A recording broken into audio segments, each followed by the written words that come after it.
Good morning and good evening friends. चलिए friend, चलते हैं हम लोग आज के इस सेट के पहले क्वेश्चन में। पहला क्वेश्चन क्या कह रहा है, फ्यूज का सिद्धांत संबंधित है। तो देखिए, फ्यूज बेसिकली होता क्या है, आपने देखा होगा इलेक्ट्रिक सर्किट के बोर्ड में फ्यूज लगा होता है। फ्यूज का जो तार होता है वो किससे बना होता है, वो बना होता है लेड और टीन से, है ना, पीबी और एसएन से। ठीक है, लेड और टीन के मिश्र धातु से क्या बनता है, आपका फ्यूज का तार बनता है। अच्छा, फ्यूज के तार में प्रॉपर्टीज़ क्या क्या चाहिए, तो देखिए फ्यूज के तार में दो प्रॉपर्टी चाहिए। एक तो चाहिए रेजिस्टेंस, जो होता है वो हाई चाहिए, ठीक है, जिसको हम लोग प्रतिरोध कहते हैं। और दूसरा जो मेल्टिंग पॉइंट है यानी कि जो उसका गलनांक जिसको कहते हैं, वो क्या चाहिए, वो कम चाहिए। अच्छा, ऐसा क्यों? जब इलेक्ट्रिसिटी ज़्यादा फ्लो हो तो रेजिस्टेंस ज़्यादा होने की वजह से हीट जनरेट होगा और फ्यूज का तार क्या होगा, टूट जाएगा, जिसकी वजह से आपका रिमेनिंग जो भी आपका अप्लाइंसेज है घर में और भी बाकी सारी चीज़ें हैं, फ्रिज है, टीवी है, वो जलने से बच जाएं। तो याद रखिएगा, फ्यूज का सिद्धांत जो होता है वो हीट पे काम करता है। आपने देखा अभी जो रेजिस्टेंस बढ़ेगा तो क्या जनरेट होगा, हीट जनरेट होगा।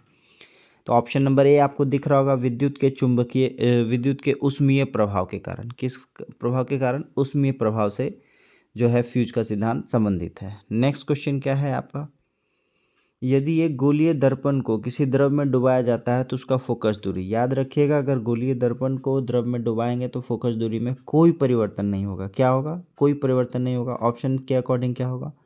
ऑप्शन नंबर सी क्या होगा? अपरिवर्तित रहेगा। नेक्स्ट क्वेश्चन क्या है, क्वेश्चन नंबर 3, प्रकाश तरंगों के एक माध्यम से दूसरे माध्यम में जाने पर जो चर यानी वेरिएबल प्रभावित होता है वो क्या होता है?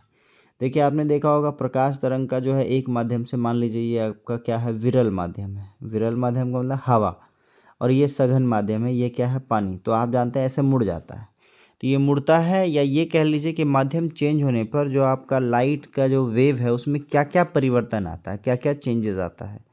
तो आप देखेंगे कि जो आपका परिवर्तन आएगा वो वेग और तरंग दैर्घ्य होता है, क्योंकि आवृत्ति कभी नहीं बदलती। तो यहाँ भी आवृत्ति है, यहाँ भी आवृत्ति है, यहाँ भी आवृत्ति है, इसको कैंसिल कर दीजिए।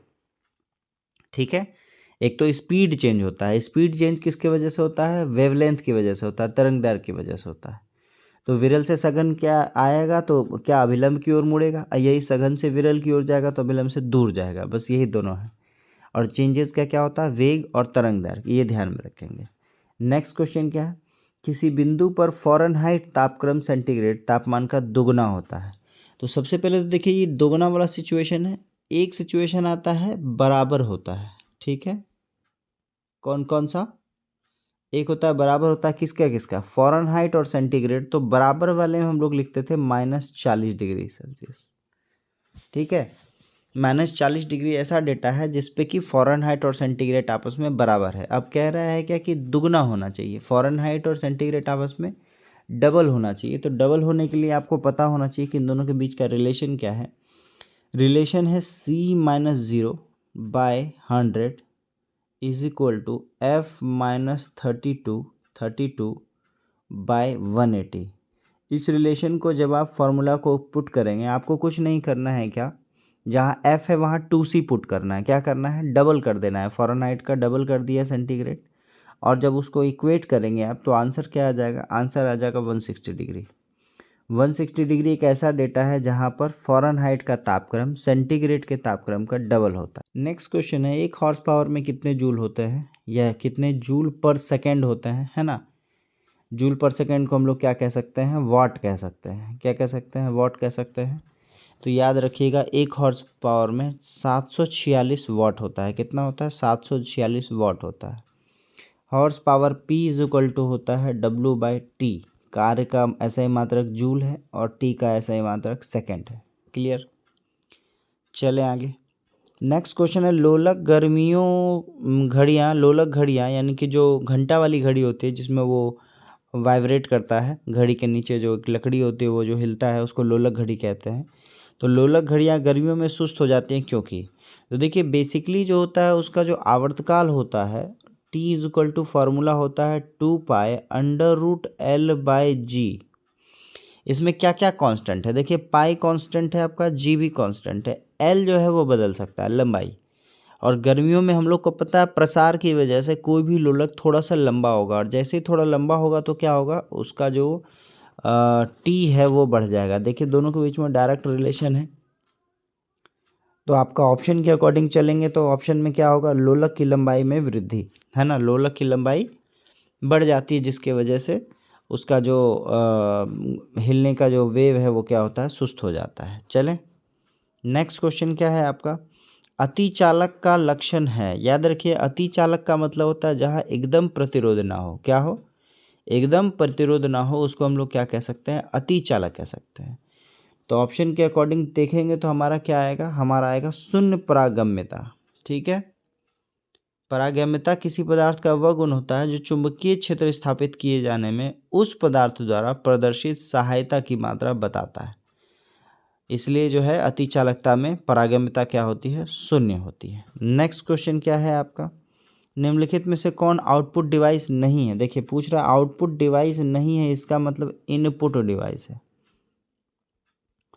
मॉनिटर क्या है आपका, आउटपुट डिवाइस है। प्रिंटर भी आउट डिवाइस है, प्लॉटर भी आउटपुट डिवाइस है। ये जो आपका टच स्क्रीन है, जैसे अभी मैं मोबाइल में पेन टैप की हेल्प से जो लिख पा रहा हूँ, ये आपका क्या है, इनपुट डिवाइस है।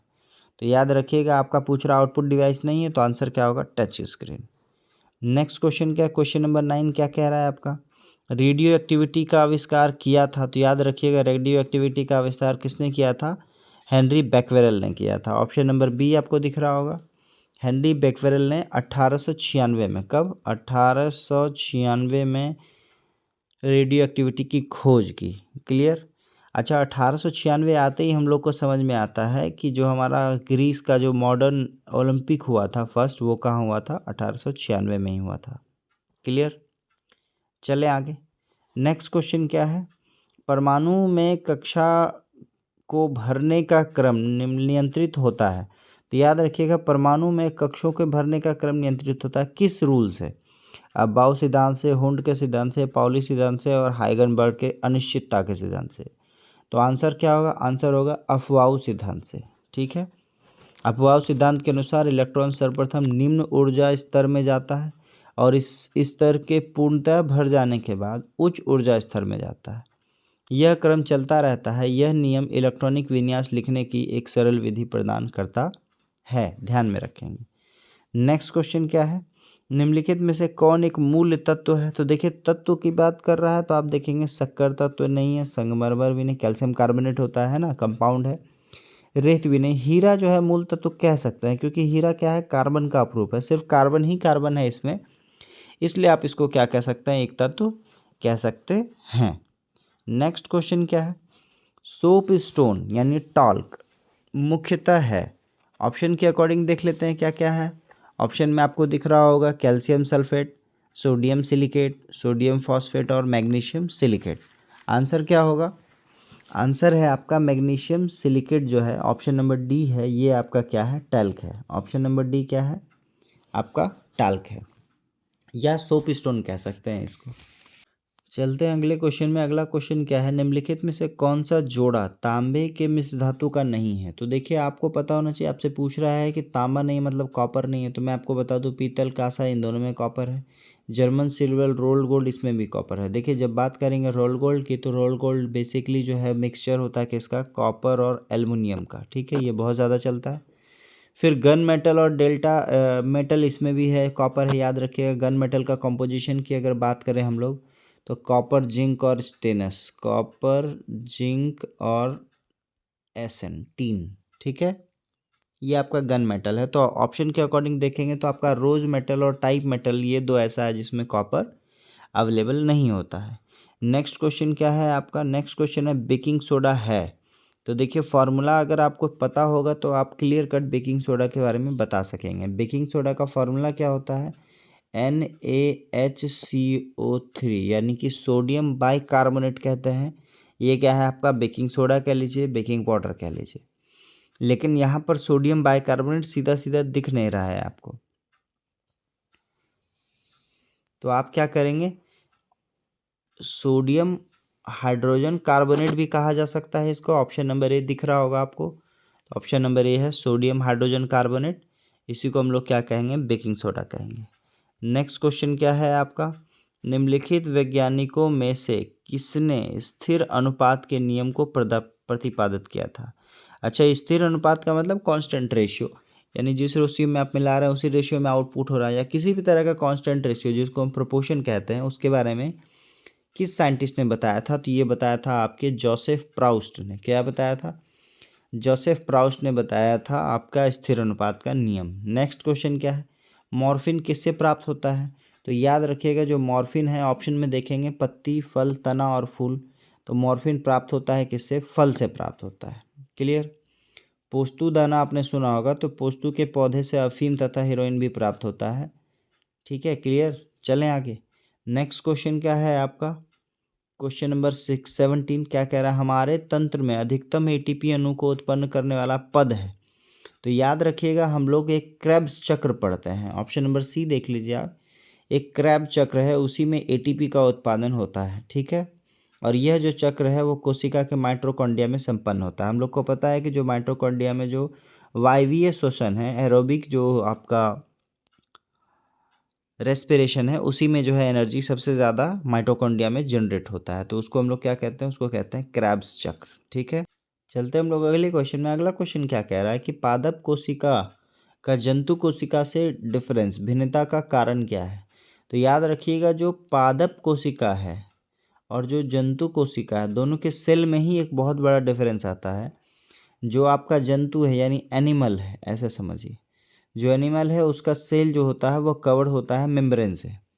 और जो आपका ट्री है, प्लांट है, पी कर लीजिए, जो भी आपका प्लांट है उसका कवर होता है सेल वॉल से। यहाँ वॉल होता है, ये सख्त होता है, और ये मेम्ब्रेन होता है जो सॉफ्ट होता है। तो बेसिक डिफरेंस जो होता है वो यहीं से आ जाता है। ऑप्शन के अकॉर्डिंग देखेंगे तो ये रहा कोशिका भित्ति की उपस्थिति। जो सेल वॉल है वो क्या है? प्लांट में है, और सेल मेम्ब्रेन आपका जंतु में होता है। चलें आगे। नेक्स्ट क्वेश्चन क्या है आपका? चींटियों के अध्ययन को क्या कहते हैं? देखिए, ये वापस से एक आपका जीएस का भी क्वेश्चन है और इंग्लिश का भी क्वेश्चन है। जब हम लोग बात कर लेंगे चींटियों के अध्ययन को, हम लोग कहते हैं मर्मिकोलॉजी। क्या कहते हैं? चींटियों के अध्ययन को कहते हैं मर्मिकोलॉजी। ठीक है, और इसके अलावा एक और जान लेते हैं, तो जो आपका हर्पेटोलॉजी है, इसका यूज हम लोग उभयचर यानी कि एम्फीबियंस और सरीसृपों के लिए करते हैं, रेप्टाइल्स के लिए। क्लियर? चलें आगे। मर्मिकोलॉजी चींटियों से संबंधित है। नेक्स्ट क्वेश्चन है, कौन सा अंग वसा को तोड़कर कोलेस्ट्रॉल बनाता है? तो देखिए, वसा को तोड़ने वाला सारा काम कहाँ होना चाहिए? ऑप्शन देखिए, लिवर, किडनी, आंत और फेफड़ा, इंटेस्टाइन और लंग्स। तो कहाँ टूटेगा? आंसर क्या होगा? लिवर होगा। चलते हम लोग अगले क्वेश्चन में। अगला क्वेश्चन कह रहा है कि हथेली में पाई जाने वाली हड्डी है।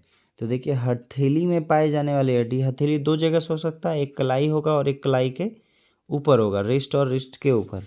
तो जो रिस्ट वाला जो हड्डी है उसको हम लोग कॉर्पल कहेंगे, और जो कलाई वाला, जो हथेली वाला की बात कर रहा है, पाम की बात कर रहा है, वो क्या होगा? मेटाकॉर्पल होगा।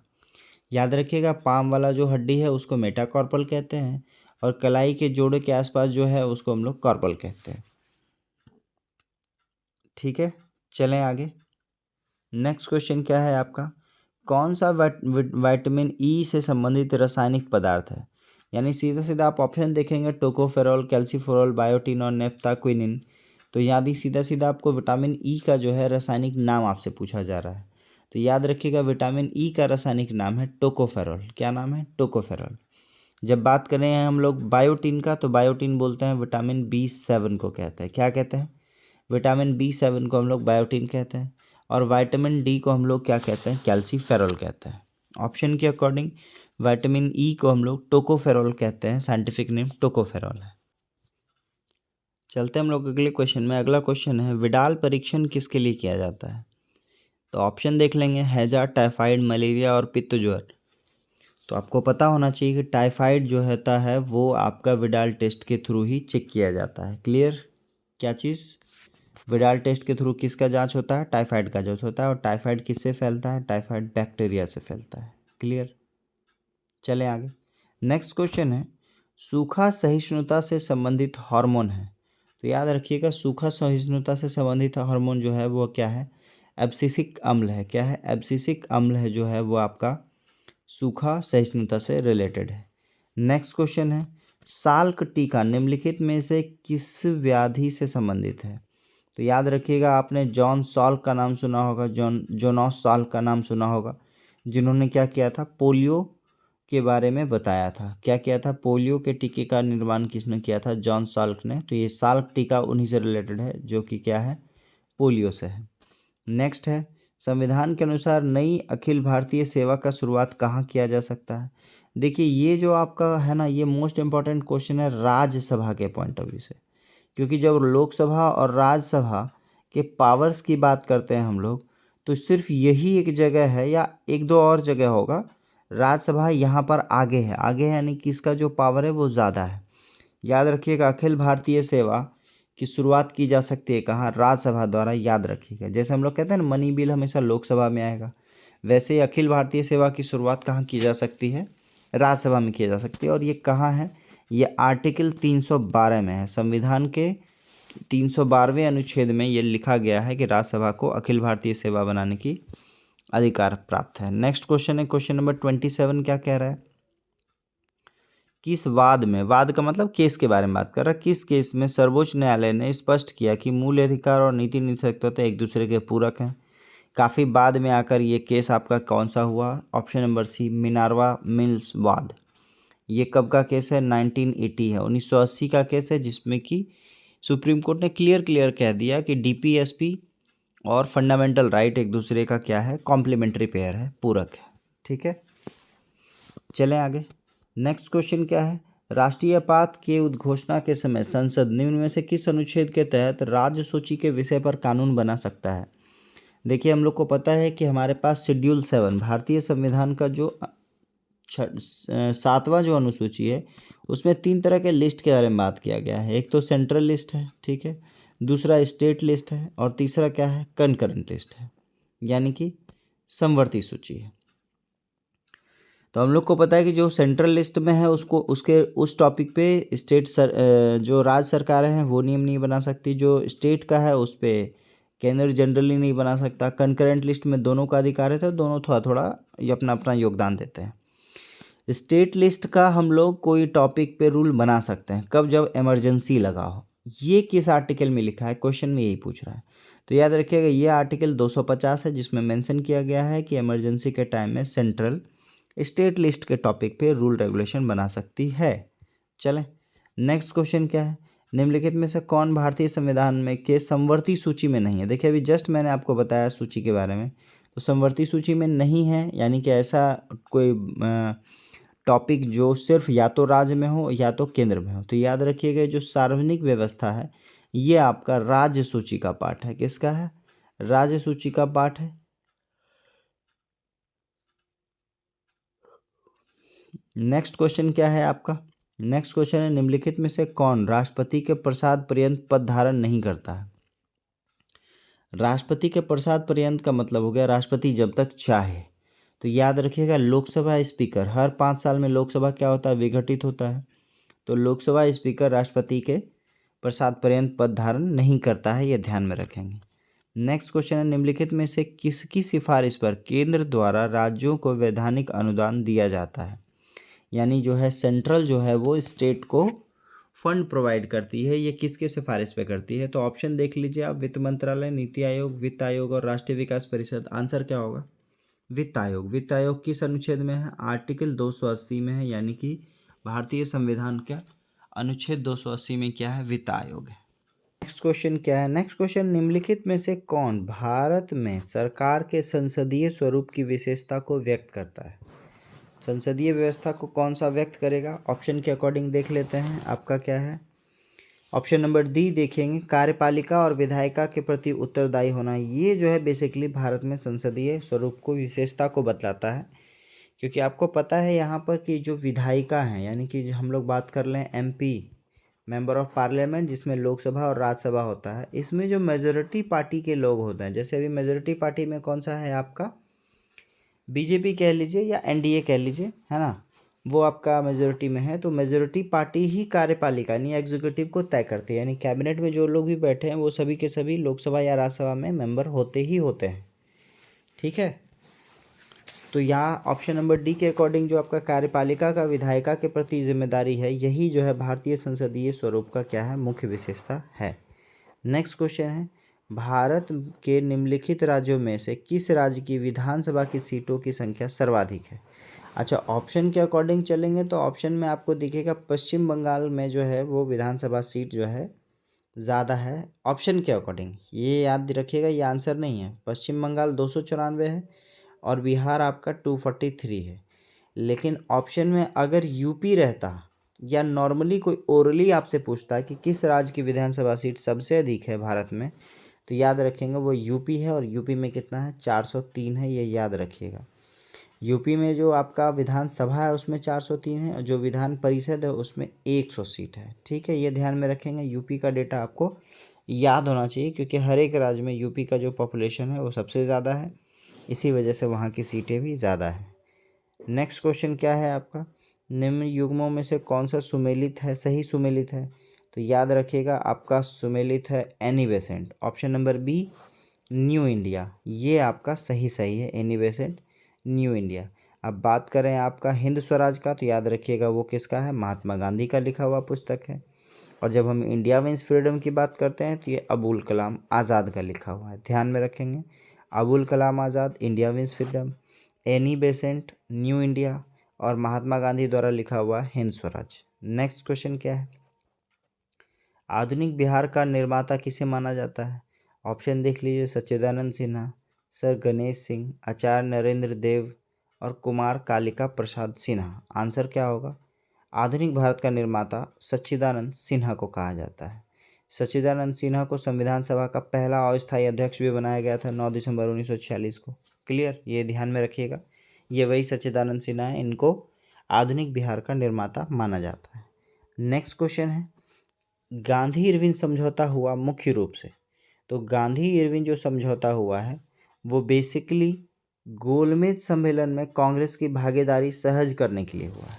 अच्छा, कहानी क्या है? कहानी है 1930 का दांडी मार्च और साथ ही साथ सविनय अवज्ञा आंदोलन। एक तो आपका सविनय अवज्ञा आंदोलन या दांडी मार्च कह लीजिए, और दूसरी ओर था राउंड टेबल कॉन्फ्रेंस। ठीक है, गोलमेज सम्मेलन। पहला गोलमेज सम्मेलन में कांग्रेस भाग ही नहीं लिया था, और जो आपका गोलमेज सम्मेलन है वो किया गया था भारत के लिए संविधान बनाने के लिए, तो उसमें भारतीयों का होना ज़रूरी था। तो 1931 में गांधी इरविन पैक्ट हुआ, जिसमें इरविन साहब ने कहा कि आप चलिए, है ना, यहाँ जो आपका सविनय अवज्ञा आंदोलन है इसको रोक कर आप चलिए वहाँ पर राउंड टेबल 2 कॉन्फ्रेंस जो था आपका गोलमेज द्वितीय सम्मेलन था, और वहाँ पर हम आप लोग को संविधान भी बना के देंगे, आपको एक पैरेलल वे में एडमिनिस्ट्रेशन चलाने का पावर भी देंगे। तो यही सब था, तो इसकी वजह से जो है गांधी इरविन पैक्ट हुआ था, और वो बेसिकली जो आपका सविनय अवज्ञा आंदोलन है वहाँ उसको रोकने का काम किया था। और साथ ही साथ कांग्रेस को ये वादा किया गया था कि आपको जो है हम लोग पैरेलल वे में सरकार चलाने का पावर देंगे। तो बस उसी चीज़ को यहाँ लिखा हुआ है कि गोलमेज सम्मेलन में कांग्रेस की भागीदारी सहज करने के लिए गांधी इरविन पैक्ट हुआ था। चलें आगे। नेक्स्ट क्वेश्चन है, पत्रकार के कर्तव्य का निर्वहन करते हुए जेल जाने वाला प्रथम भारतीय कौन था? ऑप्शन देख लीजिए, बाल गंगाधर तिलक, दादा भाई नौरोजी, मोतीलाल घोष और सुरेंद्रनाथ बनर्जी। तो आंसर क्या होगा? आंसर है आपका option number D, Surendranath Banerjee पत्रकार के कर्तव्य का निर्वहन करते हुए जेल जाने वाले प्रथम भारतीय बने। नेक्स्ट क्वेश्चन क्या है, मुंगेर के बरहिया ताल या बढ़िया ताल विरोध का उद्देश्य क्या था?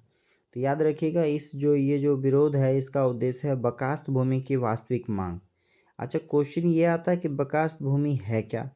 तो याद रखिएगा, बकास्त भूमि उसे कहते हैं जो एक मंदी के कारण, यानी कि इन्फ्लेशन के कारण, लगान न दे पाने के कारण किसानों द्वारा अपनी भूमि जमींदारों को दे दी गई। मतलब आपने देखा होगा कई सारे मूवी में जहाँ ठाकुर लोग या ज़मींदार लोग जो है किसानों से ज़बरदस्ती ज़मीन लिखवा लेते थे। क्यों? क्योंकि वो टैक्स नहीं दे पाते थे, लगान नहीं दे पाते थे। तो उस ज़मीन को वापस से मांगा गया है। किस विद्रोह में? ये मुंगेर के बढ़िया ताल ज़मीन विरोध में मांगा गया था वापस से। ठीक है, नेक्स्ट क्वेश्चन क्या, निम्नलिखित में से किस शासक ने सिक्कों पर नाव का चिन्ह अंकित मिलता है? यानी कि आपके सिक्के पर जो है वो नाव का चिन्ह मिल रहा है, यानी कि वो बता रहा है कि आपका जो इंडिया का जो ट्रेड है वो बाहरी देशों के साथ भी है अवेलेबल। ऑप्शन में देखिए, गौतमी पुत्र सतकर्णी, वशिष्ठ पुत्र पुलुमावी, यज्ञ श्री सतकर्णी और सिमित। तो आंसर क्या होगा? आंसर है आपका ऑप्शन नंबर सी, यज्ञ श्री सतकर्णी के शासनकाल में जो सिक्के थे उस पे आपको नाव के चिन्ह मिलते हैं। नेक्स्ट क्वेश्चन है, कौन सा सुल्तान नया धर्म चलाना चाहता था किंतु उलेमा लोगों ने विरोध किया? ऑप्शन के अकॉर्डिंग चलेंगे तो अलाउद्दीन खिलजी वो शासक है जो एक नया धर्म चलाना चाहता था किंतु उलेमा लोगों के विरोध की वजह से उसने नहीं चलाया। कौन थे? अलाउद्दीन खिलजी। नेक्स्ट क्वेश्चन है, निम्नलिखित शासकों में से किस एक ने 4 अश्वमेध यज्ञ का जो है संपादन किया था? तो अश्वमेध यज्ञ का जो है 4 जो है वो किसने किया था? वो किया था प्रवरसेन प्रथम ने। किसने किया था? प्रवरसेन प्रथम ने किया था। और ये किसका शासक था? याद रखिएगा, ये वाकाटक शासक था। वाकाटक वंश का शासक था। कौन? प्रवरसेन प्रथम, जिसने 4 अश्वमेध यज्ञ कराए। नेक्स्ट क्वेश्चन है, चोल राजाओं में किस एक ने सिलोन पर विजय प्राप्त किया? याद रखिएगा, सिलोन जो है वो श्रीलंका का पुराना नाम है। ये बहुत लोगों को नहीं मालूम था। ठीक है, सिलोन क्या है? श्रीलंका का पुराना नाम है। और चोल राजाओं में से किसने जो है सिलोन पर अधिकार किया था? तो वो थे आपके राजेंद्र प्रथम ने। किसने? राजेंद्र प्रथम ने। ठीक है, चलें आगे। नेक्स्ट क्वेश्चन है, सूची 1 सूची 2 को मिलाए, देखते हैं क्या है। हाँ, यहाँ आपको चारों वेद के बारे में बताया और उसका डिटेल बताया है। तो याद रखिएगा, जब हम बात करेंगे ऋग्वेद का तो ऋग्वेद में क्या है? स्तोत्र और प्रार्थना है, ये आपका ए हो गया। फिर बात करें हम लोग यजुर्वेद का, तो यजुर्वेद में स्तोत्र और कर्मकांड है, तो ये आपका बी हो गया। नेक्स्ट क्या है? सामवेद है, तो सामवेद में संगीत है, सबको पता है, ये आपका सी हो गया। और नेक्स्ट अब जो बता अथर्ववेद यानी कि तंत्र मंत्र और वशीकरण, तो वो हो गया। तो ऑप्शन के अकॉर्डिंग देखिए डी का 3 यहाँ और यहाँ नज़र आ रहा है। फिर हम लोग बात कर लें सी का, यानी कि सामवेद संगीत का है, तो पहला होगा। तो आंसर नंबर ए आपका क्या होगा? सही होगा। ऋग्वेद में स्तोत्र और प्रार्थनाएं हैं, यजुर्वेद में आपका स्तोत्र और कर्मकांड है, सामवेद संगीत के लिए, अथर्ववेद जादू टोना वशीकरण के लिए। नेक्स्ट क्वेश्चन क्या है आपका? नेक्स्ट क्वेश्चन है क्वेश्चन नंबर 44, अशोक को सर्वप्रथम कहाँ का शासक नियुक्त किया गया था? तो याद रखिएगा, अशोक को सर्वप्रथम उज्जैन, जो कि कहाँ है आज के डेट में? एमपी में है, वहाँ का शासक क्या किया गया था? नियुक्त किया गया था। नेक्स्ट क्वेश्चन क्या है आपका? निम्नलिखित में से किसने वर्नाक्युलर प्रेस एक्ट को लागू किया? तो याद रखिएगा, ऑप्शन देखते हैं, Lord Lytton, Lord Curzon, Lord Ripon और लॉर्ड हेस्टिंग्स। तो लॉर्ड लिटन ने जो है वो आपका प्रेस एक्ट जो है वर्नाक्युलर प्रेस एक्ट वो क्या किया था? लागू किया था।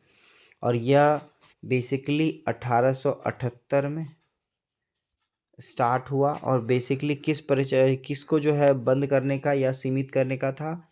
तो जो आपके ईश्वर चंद्र विद्यासागर हैं, उन्होंने एक जो बुक या मैगजीन लिखी थी, कौन सा? सोम प्रकाश, सॉरी, उसको जो है उस पर पाबंदी लगाने के लिए ये वर्नाक्युलर प्रेस एक्ट लागू हुआ था। नेक्स्ट क्वेश्चन क्या है आपका? पर्यावरण अनुकूल उपभोक्ता उत्पाद को चिन्हित करने के लिए सरकार द्वारा क्या स्थापित किया गया या आरंभ किया गया? तो ऑप्शन में देखिए, eco mark, water mark, egg mark और ISI मार्क। तो देखिए, जो एग मार्क है वो एग्रीकल्चर से रिलेटेड है। इको मार्क क्या होगा आपका? इको का मतलब आपको समझ में आ रहा होगा, इकोनॉमी, जो आपका एनवायरनमेंट है उससे रिलेटेड है। तो याद रखिएगा, जो इको मार्क है वो आपका पर्यावरण अनुकूल उपभोक्ता उत्पादों को चिन्हित करता है।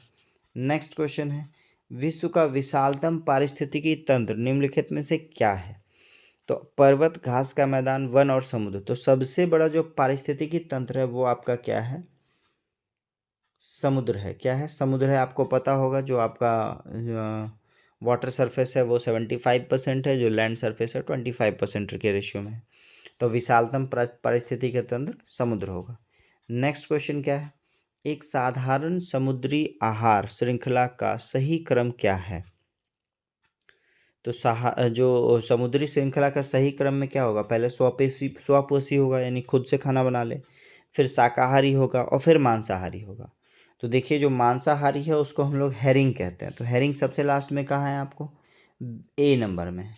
तो पहला है डाइटम। डाइटम का मतलब हो गया स्वपोषी, खुद से खाना बना ले, जैसे पेड़ पौधे हो गए। तो जब हम लोग समुद्री बात करेंगे तो समुद्र में जो बेस में मरीन होता है वहाँ पे जो काई वगैरह होता है या प्लांट होते हैं वो होते हैं। फिर सेकंड आ गया शाकाहारी, यानी कि उसको हम लोग कहते हैं क्रिस्टेशियाई, ठीक है, वो शाकाहारी हो गया।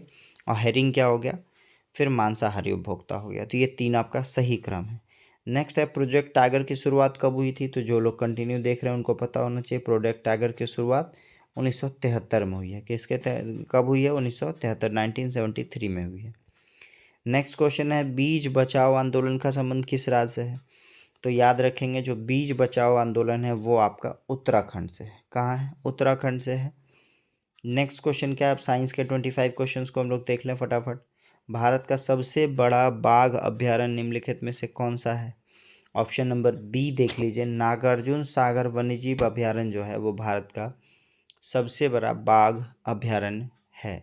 और क्वेश्चन ये है कि ये किस राज्य में है, तो याद रखिएगा ये आंध्र प्रदेश में, एपी में है, आंध्र प्रदेश, ठीक है। नेक्स्ट क्वेश्चन है अंग्रेजी साहित्य के लिए पहली बार ज्ञानपीठ पुरस्कार कब दिया गया, तो याद रखेंगे अंग्रेजी साहित्य के लिए, इंग्लिश लिटरेचर के लिए पहली बार ज्ञानपीठ पुरस्कार 2018 में दिया गया। कब दिया गया, 2018 में दिया गया। नेक्स्ट क्वेश्चन क्या है, बर्फानी तूफान किस प्रकार की आपदा है, तो देखिए आप ऑप्शन देखेंगे तो आपको पता चलेगा ये क्या है, आपका वायुमंडल यानी एटमॉस्फेरिक आपदा है बर्फानी तूफान, यानी कि वैसा तूफान कहाँ आएगा, एटमॉस्फेयर में आएगा। क्वेश्चन नंबर 54 क्या कह रहा है, भारतीय प्रमाणिक समय निर्धारित किया जाता है। ये क्वेश्चन आप लोग आराम से कमेंट बॉक्स में डालिए या लाइव चैट में डालिए। जो आपका प्रमाणिक समय है वो कहाँ है, 75 डिग्री पूर्वी देशांतर, 70 डिग्री पूर्वी देशांतर, 82.5 डिग्री पश्चिमी देशांतर और 82.5 डिग्री पूर्वी देशांतर। Very good. नेक्स्ट क्वेश्चन क्या है आपका, वैगनर के महाद्वीपीय विस्थापन का सिद्धांत संबंधित है, तो याद रखिएगा वैगनर ने ही सबसे पहले बताया कि सारा ज़मीन एक जगह था और सारा पानी एक जगह था। जो ज़मीन जुड़ा हुआ था उस बड़े द्वीप को हम लोग पेंजिया कहते थे, और जो सारा वाटर सरफेस था वो एक जगह था, उसको पैंथालासा कहा था। तो याद रखिएगा वैगनर का जो महाद्वीपीय विस्थापन सिद्धांत है वो महाद्वीपीय एवं महासागरों की उत्पत्ति के बारे में बताता है, और इनिशियली में क्या था, पेंजिया और पैंथालासा था। नेक्स्ट क्वेश्चन क्या है, आटाकामा मरुस्थल स्थित है, तो याद रखिएगा जो आटाकामा मरुस्थल है वो कहाँ स्थित है, दक्षिण अमेरिका में। कहाँ है, दक्षिण अमेरिका में। और याद रखिएगा ये दुनिया का सबसे ड्राई शुष्क मरुस्थल है। कौन सा, आटाकामा मरुस्थल, जो कहाँ है, दक्षिण अमेरिका में। नेक्स्ट क्वेश्चन क्या है, निम्नलिखित में कौन सा युग्म सही नहीं है, तो सही नहीं है आपको यहाँ पर कुछ टाइप्स ऑफ घास नज़र आ रहे होंगे, ग्रास, और देश नज़र आ रहा होगा। तो सबसे पहले हम लोग बात कर लें पंपाज की, तो याद रखिएगा पंपाज अर्जेंटीना सही है। फिर हम लोग बात कर लें वेल्ड का, वेल्ड दक्षिण अफ्रीका भी सही है। फिर हम लोग बात कर लें लानोज के बारे में, तो लानोज जो है वो आपका चिली में नहीं होगा। लानोज कहाँ है आपका, वेनेजुएला में है, जो कि दक्षिण अमेरिकी देश है। फिर डाउन्स की बात करेंगे तो डाउन्स ऑस्ट्रेलिया में है, सही है। क्वेश्चन पूछ रहा है कौन सा सही नहीं है, लानोज सही नहीं है। लानोज कहाँ है, वेनेजुएला देश में, जिसकी राजधानी क्या है, कराकस है।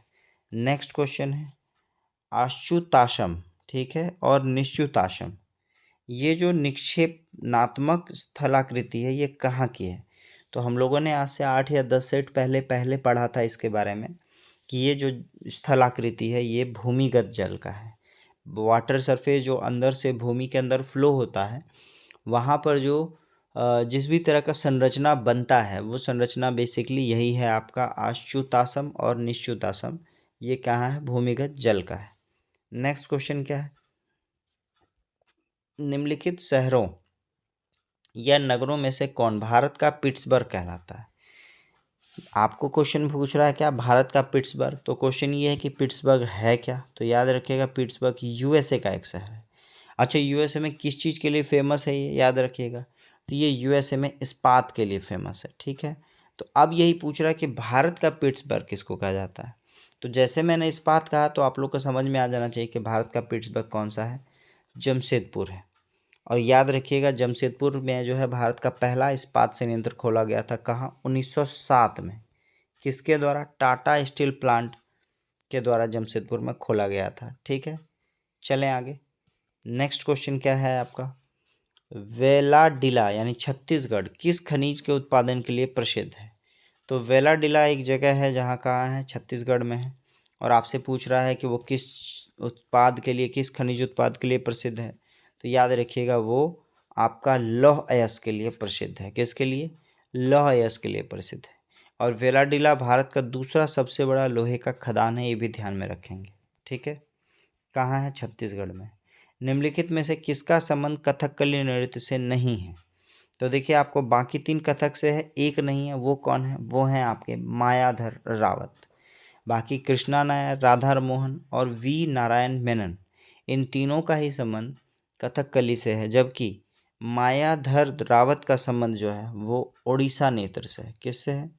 ओडिशा नृत्य से है। ये ध्यान रखेंगे, मायाधर रावत जो है ओडिशा नृत्य से। नेक्स्ट क्वेश्चन है, विश्व स्तनपान दिवस प्रतिवर्ष कब मनाया जाता है? तो देखिए जो विश्व स्तनपान दिवस है वो प्रतिवर्ष जो है 1 अगस्त को मनाया जाता है, विश्व स्तनपान दिवस। अच्छा, ऑप्शन में 1 अगस्त का है, ए में है।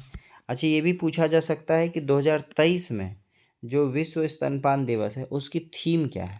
तो याद रखिएगा उसकी थीम है let's make breast feeding and walk. ठीक है, ये आपका क्या है? विश्व स्तनपान दिवस का थीम है, जो कब मनाया जाता है? हर वर्ष 1 अगस्त को मनाया जाता है। नेक्स्ट क्वेश्चन क्या है? रमन अनुसंधान केंद्र का मुख्यालय कहाँ है? तो देखिए रमन अनुसंधान किसके लिए होता है? सीवी रमन के लिए होता है, जिसने प्रकाश के बारे में कुछ रिसर्च किया था, प्रकाश विद्युत प्रवाह के बारे में बताया था। किसने? सीवी रमन ने। और इनका जो हेडक्वार्टर है, यही पूछ रहा, रमन अनुसंधान केंद्र कहाँ है? ये आपका बेंगलुरु में है। बेंगलुरु किस राज्य में है? कर्नाटक की राजधानी बेंगलुरु है। नेक्स्ट क्या है? तेंजिंग नार्गे साहसिक पुरस्कार की शुरुआत किस वर्ष हुई थी? तो याद रखिएगा तेंजिंग नार्गे जो साहसिक पुरस्कार की शुरुआत हुई थी आपका 1993 में। कौन थे? 1993 में। आपको पता होना चाहिए तेंजिंग नार्गे कौन है। कमेंट बॉक्स में बताइए कि तेंजिंग नार्गे कौन है, हु इज तेंजिंग नार्गे, और उनकी उपलब्धि क्या है, ये कमेंट बॉक्स में ज़रूर बताइएगा। आज चलते हैं अगले क्वेश्चन में। अगला क्वेश्चन क्या कह रहा है? शांति काल का सबसे बड़ा वीरता पुरस्कार कौन सा है? तो याद रखिएगा 2 तरह का वीरता पुरस्कार है, एक तो शांति काल है और दूसरा एक युद्ध काल है। तो हम लोगों ने युद्ध काल का बहुत फेमस सुना है। युद्ध काल का जो है सबसे बड़ा जो अवार्ड है वह है परमवीर चक्र। क्या है? परमवीर चक्र। लेकिन जब शांति काल की बात करेंगे तो शांति काल का सबसे बड़ा क्या है? आपका अशोक चक्र है, ये ध्यान में रखेंगे। शांति काल का सबसे बड़ा वीरता पुरस्कार है अशोक चक्र, और युद्ध काल में क्या? परमवीर चक्र। ये दोनों कम से कम याद रखेंगे। नेक्स्ट क्वेश्चन है, पटना विश्वविद्यालय की स्थापना किस वर्ष की गई थी? तो इसका भी आप लोग लाइव चैट या कमेंट बॉक्स में आंसर देंगे। ऑप्शन है 1912, 1925, 1917, 1932। Very good. नेक्स्ट क्वेश्चन क्या है? ऑपरेशन कावेरी का संबंध है। तो देखिए ऑपरेशन कावेरी जो है वो सूडान में भारतीय जो फंसे हुए थे उनको लाने के लिए चलाया गया था। क्या? ऑपरेशन कावेरी, वो आप याद रखेंगे। ऑप्शन नंबर बी आपका सही होगा, ऑपरेशन कावेरी, भारत और सूडान। नेक्स्ट क्वेश्चन क्या है आपका? किस राज्य द्वारा लाडली बहना योजना की शुरुआत हुई थी? तो याद रखेंगे वो कौन सा राज्य है? वो राज्य है आपका MP, Madhya Pradesh. Option number सी जो है उसने 28 जनवरी 2023 को होशंगाबाद जिले में नर्मदा जयंती और नर्मदापुरम के गौरव दिवस पर लाडली बहना योजना की शुरुआत की। किसने? मध्य प्रदेश ने। नेक्स्ट है, किसके द्वारा प्रोजेक्ट हिमांक की शुरुआत हुई है? तो border road organisation BRO, option number C ने प्रोजेक्ट हिमांक की शुरुआत की, जिसके तहत हाईएस्ट जो है प्लेस जो है आपका वहाँ पर रोड बनाएगी। कौन? PRO। नेक्स्ट क्वेश्चन क्या है आपका? निम्नलिखित में से किस देश में 3 लोगों के DNA वाला बच्चा का जन्म हुआ है? जनरली 2 लोगों के DNA से बच्चा का जन्म होता है, लेकिन फर्स्ट टाइम जो आपका ब्रिटेन है, इंग्लैंड, ऑप्शन नंबर डी, इसमें जो है 3 लोगों के DNA का यूज़ करके एक बच्चे का जन्म किया है, जिसको IVF कहते हैं, इन विट्रो फर्टिलाइजेशन, इसका यूज़ किया उसने। नेक्स्ट क्वेश्चन है, वर्ल्ड हैप्पीनेस इंडेक्स में दूसरे स्थान पे कौन सा है?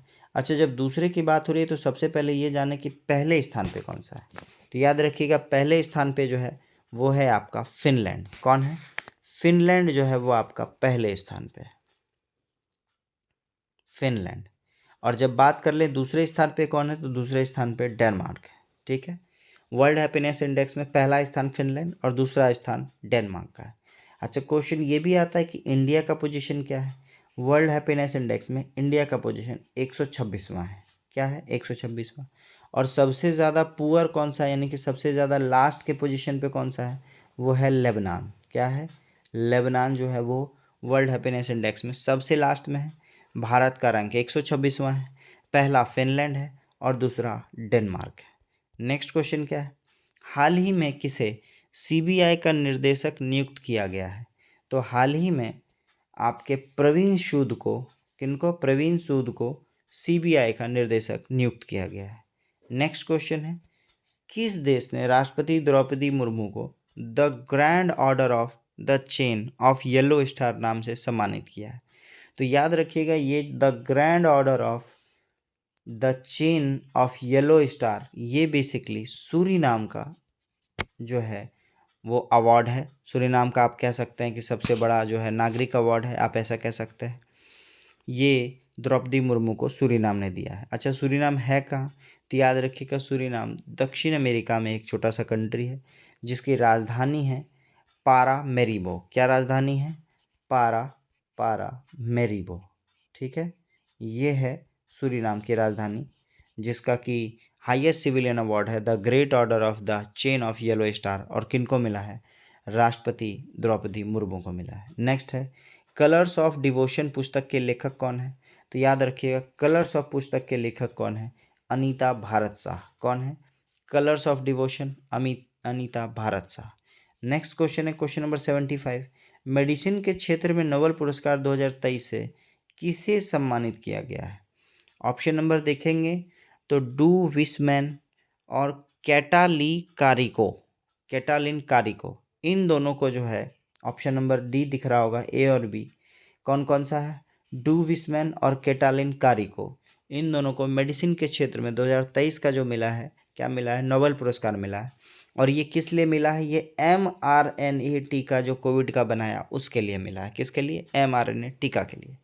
नेक्स्ट, आप पेन पेपर के साथ तैयार हो जाइए, कुछ क्वेश्चंस को हम लोग और फटाफट बना लेंगे।